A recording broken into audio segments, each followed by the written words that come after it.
What's up Rayos, j'espère que vous allez bien. Aujourd'hui une nouvelle vidéo, et dans cette vidéo on va répondre à une question que vous nous posez souvent en commentaire ou en MP sur les réseaux sociaux. Donc surtout voilà, en période de jeûne, de Ramadan. voilà, parce qu'actuellement c'est le Ramadan. Donc voilà, la question c'est comment vous faites pour que le Ramadan soit facile pour vous. Ouais. Donc on va répondre vraiment à cette question. Après c'est vraiment une généralité, et après le mot facile c'est vraiment, je pense, accentué. Mais en tout cas on va vous donner des astuces pour que votre Ramadan soit le plus facile possible. Ouais. Et en réalité vous allez voir que c'est pas si compliqué que ça. Ouais. Et vous allez voir aussi qu'en adaptant ce genre de technique que nous on va vous donner, eh bien, vous allez vite voir que c'est vrai quand même. Enfin, c'est facile. C'est facile. Ouais. C'est-à-dire qu'en gros c'est pas genre clairement nous tout le long de notre journée on n'a pas faim, on n'a pas soif. Ouais, et le truc c'est qu'en fait c'est pour les personnes qui ont des difficultés à faire des jeûnes, bon, pas que pour le Ramadan, vraiment pour tous les jeûnes, c'est la plupart du temps à cause de ça en fait, à cause de cette erreur qu'ils font, et on va en parler. Le problème numéro 1 en fait. Voilà, on va en parler dans cette vidéo. Alors en fait c'est très simple. En fait déjà il faut analyser ce que vous mangez. Exactement, il faut analyser ce que vous mangez. En général, les personnes qui ont des difficultés à tenir un jeûne, qu'ils ont trop faim ou trop soif pendant leur journée de jeûne, c'est parce qu'en fait ils ont consommé sur leur dernier repas des aliments peut-être trop sucrés ou trop salés. Et en général c'est surtout à cause des aliments trop sucrés, parce que c'est des aliments à indice glycémique haut. Donc des aliments à indice glycémique élevé, donc du style je sais pas moi, je vais dire une bêtise, le mec voilà, il va manger des Kellogg's, je sais pas moi, des miel pops pendant son petit déjeuner, il va manger je sais pas moi un 4 quarts, il va manger des gâteaux de ceci cela. En fait surtout aussi des produits industriels, parce que dans les produits industriels il y a du sucre et du sel. Exactement. Je ne même pas comprendre. Et donc du coup sur le dernier repas, si vous mangez des choses sucrées comme ça, eh ben, vous allez les brûler très rapidement dans votre organisme. Ouais. Et très rapidement en fait, au cours de votre journée, vous allez avoir directement faim, mais même très rapidement. En fait le processus c'est quoi? C'est qu'en fait quand vous consommez ce genre d'aliments là, par exemple généralement je vais prendre par exemple sur l'exemple du Ramadan. Dans l'exemple du Ramadan, pour la plupart des personnes qui font le Ramadan, on se lève le matin pour aller manger. Quand tu te lèves le matin pour aller manger, ça s'appelle le suhour. Et en fait là dans ce repas là, les gens ils vont manger des choses sucrées, etc. Et après ils vont aller se retourner redormir, tu vois. Et en fait ce qui se passe c'est que là quand tu manges des choses sucrées par exemple, des choses à indice glycémique haut, eh ben en fait ton sucre dans le sang, parce que les sucres indice glycémique ça fait quoi? Ça fait qu'en fait ça va t'augmenter le sucre dans le sang. Et en fait quand ça t'augmente le sucre dans le sang, eh ben, genre ton insuline elle va augmenter en fait pour tout simplement éliminer ce surplus de sucre. Et en fait quand ton insuline elle augmente, eh ben, ça fait que ça va éliminer tout ce que tu as mangé en fait. Donc quand tu vas dormir, un peu ça, quand tu dors, tu rajoutes aussi un effet où tu vas avoir une digestion rapide. Parce que quand tu dors, ta digestion elle est un peu plus accélérée. Et en fait, quand tu vas te lever le matin, tu vas avoir l'impression que tu n'as rien mangé en fait. Tu vas avoir le ventre vide. Ça veut dire qu'en fait, tu t'es levé le matin au suhour pour manger. Tu dors, mais tu te lèves, mais c'est comme si tu n'avais ni bu, ni soif, ni rien du tout en fait. Donc clairement, tu te lèves le matin et tu as la dalle en fait, tu as faim, tu as soif. Donc déjà, tu commences ta journée en ayant faim et soif, tu vois. Et c'est ça qui fait que tout au long de la journée, tu subis en fait. Tu subis ce mois de jeûne, tu subis ce Ramadan, ce jeûne. Et c'est là que c'est compliqué en fait. Et c'est ça qu'il ne faut pas faire. Maintenant, nous, le conseil qu'on vous donne, c'est tout simplement de consommer des aliments équilibrés, tu vois. Manger vraiment, pas forcément manger beaucoup, hein, manger normalement, mais manger des aliments à indice glycémique bas, tu vois, des sucres, ça s'appelle des sucres lents, mais en réalité ça s'appelle des sucres à indice glycémique bas.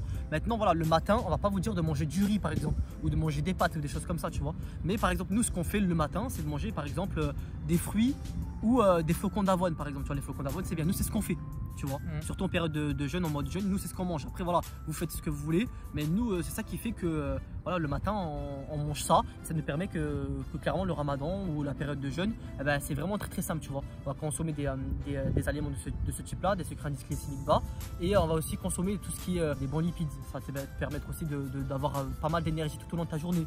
Tout ce qui est boisson aussi, moi je vous conseille de boire que de l'eau, tu vois, que de l'eau. Après non voilà, nous aussi on boit du thé, mais pendant le Ramadan le thé c'est pas conseillé, parce que ça va vous permettre aussi ça va vous dessécher en fait, tu vois. Ça va faire un effet diurétique et ça va vous permettre d'éliminer l'eau. Donc même le thé c'est pas trop toléré, tu vois, et le café aussi à éviter. Il y a plein de petits trucs comme ça qui font que... Ouais. Et aussi un dernier conseil que moi je pourrais donner, c'est ne pas manger à excès en fait. Parce qu'en fait quand tu manges à excès, tu élargis un maximum ton estomac. Grave. Et donc du coup, en Ça fait, va. quand tu élargis un maximum ton estomac, une fois que tu auras digéré, eh ben, ton estomac en fait il va rester encore distendu.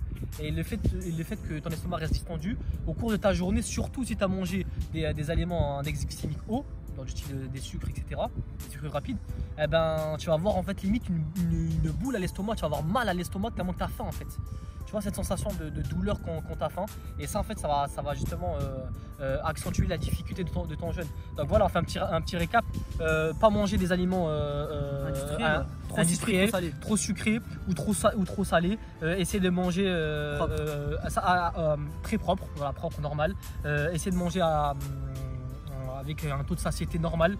Ne mangez pas Boire de l'eau. à excès, à avoir le ventre qui va exploser. Ouais. Ça sert clairement à rien. Et justement, ça va. Si vous vous dites, ouais, je vais manger, je vais jusqu'à exploser, ça va me permettre de tenir plus longtemps. Justement, en réalité, ça va vous mettre encore plus en difficulté. Ouais. Donc voilà. En termes d'hydratation, boire de l'eau. Et aussi, dernière chose aussi, prenez en compte que période de jeûne ou ramadan, essayez d'utiliser ce mois vraiment à bon escient, tu vois. Et vraiment utiliser comment je pourrais dire ça, les bienfaits du jeûne. Parce qu'il y en a plein qui font là je vais prendre l'exemple du ramadan, tu vois. Il y en a plein qui font le ramadan, mais ils n'utilisent pas du tout les bienfaits du jeûne. Ils sont là, ils se goinfrent. Le matin, ils vont se goinfrer. Le soir, ils vont se goinfrer. Des gâteaux arabes, des trucs sucrés, des trucs salés, des trucs remplis d'huile, etc. Et c'est pas le but en fait. Et ce mois-là, en fait, ce mois de jeûne, le jeûne c'est très bon pour la santé. Donc on va pas trop en parler dans cette vidéo. Dis-toi que c'est comme une mise à jour que tu vas faire à ton corps. Voilà, tu vois. Donc faut vraiment faire reposer le corps. Vraiment faire reposer le corps. Ne donnez pas trop d'exercices limite à faire à votre corps, parce que une digestion c'est tout un processus assez complexe. Et les personnes qui sont là, qui s'explosent le ventre le matin et qui s'explosent le ventre le soir, ils sont hors sujet. Ils sont hors sujet sur le ramadan, et clairement en fait le ramadan il n'est pas du tout bénéfique. Donc voilà, je pense qu'on a fait le tour. Ouais, juste petit rappel et tout, il faut savoir que le jeûne c'est très bon pour la santé. Les 3 premiers jours, c'est vrai que c'est un peu fatigant. Parce qu'en fait ton corps il commence à rentrer dans le bain du jeûne. Mais après je vous dis, nous là on est en quoi, 10, 11e jour, 12e jour. 11e jour. Je vous le dis, on se sent trop bien. C'est normal, on se sent grave en bonne santé. Facile. Notre corps il a reboot, là on sent qu'on est rempli d'énergie. On a augmenté notre système immunitaire. Franchement on est positif, on est bien. Et c'est ça les bienfaits du ramadan, tu vois, les bienfaits du jeûne.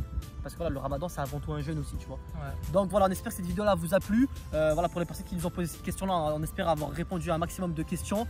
Donc voilà, ouais, n'hésitez pas à liker la vidéo les Reyos et à partager à toutes les personnes, tout votre entourage qui peut-être se pose cette question. Et toutes les personnes de votre entourage qui peut-être ils ont des difficultés à faire un jeûne ou le ramadan tout simplement. Donc voilà, c'est vraiment pas que accès ramadan, c'est accès jeûne. Donc voilà, en tout cas on espère que ça vous a plu. N'hésitez pas à vous abonner à la chaîne Les Reyos, à venir sur les réseaux sociaux, on vous les met ici. Et on va se laisser sur ça les Reyos. Hasta luego.